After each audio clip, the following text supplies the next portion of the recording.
زندگی میں جو کچھ آپ کے پاس ہے آپ اس سے کہیں زیادہ حاصل کر سکتے ہیں، اور اس کا طریقہ یہ ہے کہ پہلے اپنے آپ کو بہتر بنائیں۔ اگر اپنے آپ کو بہتر نہیں کرتے تو آپ اور زیادہ حاصل نہیں کر سکتے۔ اگر ہم غور کریں تو ہمیں معلوم ہوگا کہ جو لوگ خود کو بہتر بناتے رہتے ہیں ان کی انکم بھی بڑھتی رہتی ہے۔ کبھی کبھار ایسا ہو جاتا ہے کہ کسی طریقے سے انکم بہت گرو کر جاتی ہے، لیکن انسان کی اپنی گروتھ نہیں ہوتی۔ تو اس سے ہوتا کیا ہے؟ کچھ ٹائم کے بعد انکم واپس وہاں آ جاتی ہے جہاں وہ انسان خود ہوتا ہے۔ اگر آپ کسی شخص کو 1 کروڑ روپے دے دیتے ہیں تو وہ تب تک کروڑ پتی ہے جب تک ان پیسوں کو سنبھال کر رکھے رہے گا، اور اگر اس کے پاس پیسے کو ہینڈل کرنے کی سکلز نہیں ہے تو کچھ ٹائم میں وہ سارے پیسے ختم ہو جائیں گے۔ کسی نے کہا تھا کہ اگر ساری دنیا کی دولت اکٹھی کر لی جائے اور سارے انسانوں میں برابر تقسیم کر دی جائے تو کچھ عرصے کے بعد وہ دولت واپس ان لوگوں کے پاس پہنچ جائے گی جن کے پاس پہلے تھی، کیونکہ وہ لوگ جانتے ہیں کہ پیسے کو کیسے اپنی طرف اٹریکٹ کرنا ہے۔ کامیابی کو بھی اپنی طرف اٹریکٹ کیا جاتا ہے، نہ کہ اس کے پیچھے بھاگا جاتا ہے۔ کامیابی ہمیشہ اپنے ٹھہرنے کے لیے کوئی اچھی جگہ تلاش کرتی ہے، اس لیے کامیابی کے پیچھے بھاگنے کی بجائے اپنے آپ پر محنت کریں، اپنی شخصیت کو بہتر بنائیں۔ اگر آپ ایک جاب کر رہے ہیں تو آپ کا اپنے آپ سے یہ سوال اتنا ضروری نہیں کہ آپ کتنا پیسہ کما رہے ہیں، بلکہ سوال یہ ضروری ہے کہ آپ کیا بن رہے ہیں، کیونکہ حقیقی خوشی اس میں نہیں ہوتی کہ آپ کیا حاصل کر رہے ہیں، بلکہ اس میں ہوتی ہے کہ آپ کیا بن رہے ہیں۔ جب کوئی بھی شخص پیسے کی اہمیت کو سمجھنے لگے تو اسے اکنامکس کا سب سے پہلا لیسن معلوم ہونا چاہیے، اور پیسے کمانے کا سب سے پہلا لیسن یہ ہے کہ اس دنیا میں لوگوں کو ان کی اپنی ویلیو کے مطابق پیسے ملتے ہیں۔ آپ کسی کمپنی میں جاب کرتے ہیں تو کمپنی آپ کو وہاں ٹائم سپینڈ کرنے کے پیسے نہیں دیتی، بلکہ اس کے پیسے دیتی ہے کہ آپ کی ویلیو اس کمپنی کے لیے کتنی ہے۔ ایک ہی کمپنی میں مہینے کے 20,000 کمانے والے لوگ بھی ہوتے ہیں اور 2 لاکھ کمانے والے بھی۔ کمپنی کو سب برابر وقت دیتے ہیں، لیکن کمپنی کے لیے سب کی اہمیت مختلف ہے۔ کیا ایسا ہو سکتا ہے کہ آپ اپنی اسی کمپنی میں جتنا پیسہ کما رہے ہیں اتنا ہی ٹائم دے کر آپ 2 گنا پیسے کمانے لگیں یا 3 گنا کمانے لگیں؟ اس کا جواب ہے کہ ہاں، ایسا ممکن ہے۔ اگر آپ اپنے آپ پر محنت کرتے ہیں اور اپنی ویلیو کو بڑھا لیتے ہیں، اپنی ویلیو کو ڈبل کرتے ہیں تو آپ 2 گنا کمانے لگیں گے۔ کمپنی کے لیے آپ کی ویلیو 3 گنا ہو جاتی ہے تو کمپنی آپ کو 3 گنا سیلری دینے لگے گی۔ اگر کوئی پوچھتا ہے کہ وہ اپنی سیلری کو ایوریج سے اوپر کیسے لے کے جائے تو اس کا جواب ہوگا کہ اپنی ویلیو کو ایوریج سے اوپر لے کر جائیں، اپنی شخصیت کو بہتر بنائیں، اور اپنی شخصیت بہتر بنانا کوئی بہت زیادہ مشکل کام نہیں ہے۔ جن باتوں کو آپ معمولی سمجھتے ہیں ان معمولی باتوں سے ہی آپ کی شخصیت ڈیولپ ہوتی ہے۔ اگر آج تک آپ نے اپنے ہاتھ ملانے کے انداز پہ توجہ نہیں دی تو آج سے ہی اس پہ غور کرنا شروع کریں، کیونکہ یہ معمولی عمل نہیں ہے۔ جب آپ اپنے کولیگ سے ملتے ہیں یا اپنے باس سے ہاتھ ملاتے ہیں یا کوئی بزنس میٹنگ اٹینڈ کرتے ہیں تو سب سے پہلا کام آپ کیا کرتے ہیں؟ دوسرے لوگوں سے ہاتھ ملاتے ہیں، اور اگر میٹنگ کا آغاز ہی ایک غلط انداز سے ہوگا تو آگے آپ کیا کریں گے؟ اپنے ہاتھ ملانے کے انداز کو ایوریج سے بہتر بنائیں، اپنی سمائل کو ایوریج سے بہتر بنائیں، خوشیاں منانے کے انداز کو ایوریج سے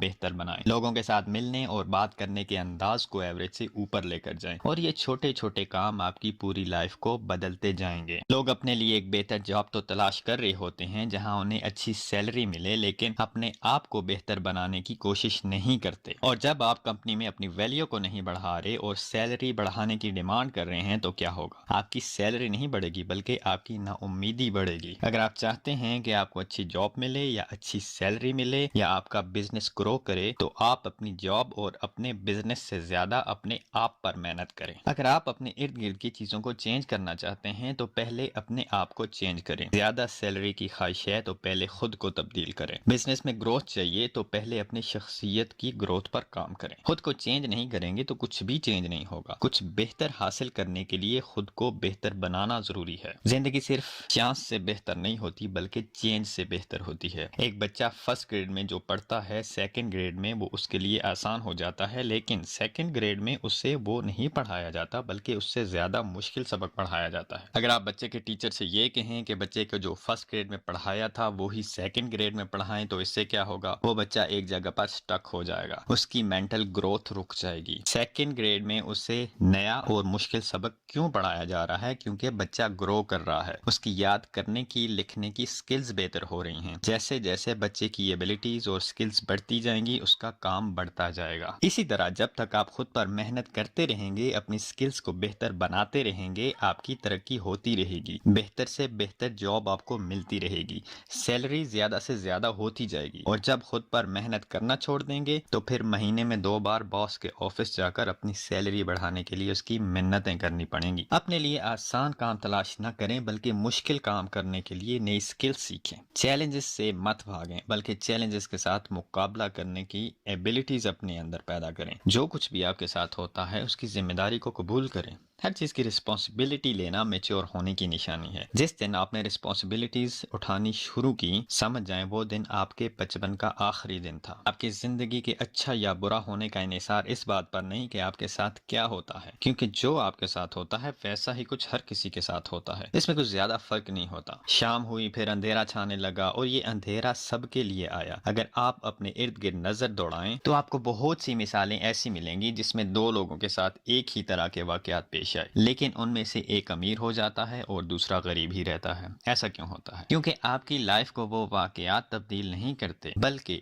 آپ جو کچھ کرتے ہیں اس سے آپ کی لائف چینج ہوتی ہے۔ جو آپ کے ساتھ ہوتا ہے وہ آپ کو کامیاب یا ناکام نہیں بناتا، بلکہ جو آپ کرتے ہیں وہ آپ کو کامیاب یا ناکام بناتا ہے۔ جو واقعات لوگوں کی زندگیوں میں پیش آتے ہیں وہ تقریباً ایک جیسے ہوتے ہیں، لیکن ان واقعات کے بعد سب کا ری ایکشن الگ الگ ہوتا ہے۔ اگر کوئی آپ سے یہ کہتا ہے کہ آپ نہیں جانتے میں کن پریشانیوں میں گرا ہوا ہوں، تو آپ کا جواب کیا ہوگا؟ میرے خیال میں آپ کا جواب یہ ہوگا کہ پریشانیاں صرف چند لوگوں کے لیے نہیں آئیں، بلکہ ہر کسی کے حصے میں آئی ہیں۔ ایسا نہیں ہے کہ پریشانیاں صرف غریب لوگوں کے لیے ہی بنائی گئی ہیں، یہ سب کے لیے ہیں، لیکن فرق یہ ہے کہ آپ کا رد عمل کیا ہوتا ہے۔ اگر کوئی گلہ کرتا ہے کہ موسم خراب ہے، بارش ہو رہی ہے، تو یہ بارش صرف ایک انسان کو پریشان کرنے کے لیے نہیں ہو رہی، یہ تو سب کے لیے ہو رہی ہے۔ 2 لوگ صبح کو اٹھتے ہیں، باہر طوفانی بارش ہو رہی ہے، گرج چمک کے ساتھ، ان میں سے ایک کھڑکی سے باہر دیکھتا ہے اور خود سے کہتا ہے کہ آج بارش بہت تیز ہے، بہت کم لوگ گھر سے باہر نکلیں گے اور میری سیلز اچھی نہیں ہوں گی۔ یہ کہہ کر وہ واپس بستر میں لیٹ جاتا ہے۔ اس سے صبح دوسرا بندہ کھڑکی سے باہر دیکھتا ہے اور کہتا ہے کہ آج باہر طوفانی بارش ہو رہی ہے اور ایسے موسم میں بہت کم سیلز مین گھر سے باہر نکلتے ہیں، پیسے کمانے کا یہ بہت اچھا موقع ہے۔ آج ہی اپنے آپ سے یہ سوال کریں کہ آپ کو ایسا کیا کرنا ہوگا جس سے آپ کی لائف کی ڈائریکشن چینج ہو جائے۔ اگر آپ ایسا نہیں کرتے تو حالات چاہے جیسے بھی ہو جائیں آپ کی لائف نہیں بدلے گی، اور اگر اپنے آپ کو چینج نہیں کرتے تو آپ کے آنے والے 5 سال بھی ویسے ہی ہوں گے جیسے کہ پچھلے 5 سال۔ آپ کی لائف کی ڈائریکشن آپ کے اپنے ہاتھ میں ہے۔ اب سوال یہ ہے کہ آپ ایسا کیا کر سکتے ہیں جس سے آپ کی زندگی کا رخ بدل جائے؟ اپنے خراب معاشی حالات کا آپ کیا کر سکتے ہیں؟ جس نا امیدی نے آپ کی زندگی میں ڈیرے جما لیے ہیں اس کا آپ کیا کر سکتے ہیں؟ اپنے ٹوٹے ہوئے دل کا آپ کیا کر سکتے ہیں؟ تو ان ساری باتوں کا جواب یہ ہے کہ اپنے اندر جھانکیں اور اندر چھپی ہوئی خوبیوں کو باہر لائیں۔ آپ کی صلاحیتیں اور خوبیاں آپ کے اندر چھپی ہوئی اس انتظار میں بیٹھی ہیں کہ کب انہیں استعمال کیا جائے۔ آپ کی زندگی کو باہر کی کوئی طاقت نہیں بدل سکتی، کوئی بھی طاقت آپ کی دل کی دنیا کو چھیڑ نہیں سکتی، آپ کے خیالات میں ہلچل نہیں مچا سکتی۔ یہ سب کچھ کرنے کی طاقت صرف آپ کے اپنے پاس موجود ہے۔ آپ کے اندر ایسی صلاحیتیں موجود ہیں جو یہ سب کچھ کر سکتی ہیں۔ اگر آپ کو کبھی یہ لگتا ہے کہ ایسا نہیں ہونا چاہیے تو اسے چینج کر دیں۔ اگر آپ کو کوئی چیز سوٹ نہیں کر رہی تو اسے چینج کر دیں۔ اگر کسی چیز سے خوشی نہیں ہے تو اسے چینج کر دیں، اور آپ یہ سب کر سکتے ہیں۔